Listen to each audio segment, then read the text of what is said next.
Hi everyone! Welcome back to my channel. So for today's video, I'm going to make a dress from a curtain.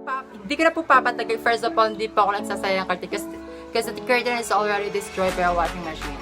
Correct me if I'm wrong, in that kind of fabric, yeah. If you twist it and put it on the washing machine, it will destroy. Bala kayo. Hope you all have a nice day and night. Without further ado, let's jump to the video.